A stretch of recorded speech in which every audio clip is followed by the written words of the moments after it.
Yeah. So one of the arrows in our quiver as value investors is patience.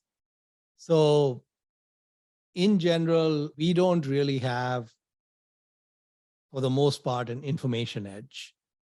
So if I'm looking at a business, there's not much I'm going to be able to come up with about that business that a lot of other people haven't figured out or are capable of figuring out. So the information edge, for the most part, doesn't exist. Then there can be another edge, which is an analytics edge, which is two individuals have the same information, but one person is able to look at that data and come to conclusions that are different from the other person. And so an analytic edge can be a real edge. But even that is difficult because there's a lot of smart people looking at a lot of companies. The one edge that is probably the strongest is the time horizon.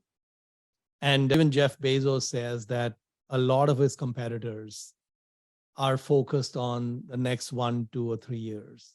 And he said that Amazon always took the approach of looking out longer, looking out 5 or 7 or 10 years.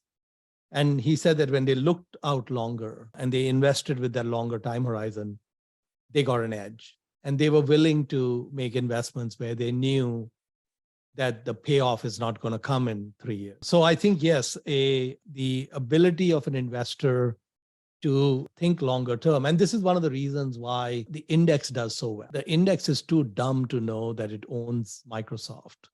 It's too dumb to know that it owns Alphabet. And it's too dumb to sell these things. And it keeps these things endlessly forever. So if you look at the S&P 500 index, for example, which is 500, for the most part, great businesses.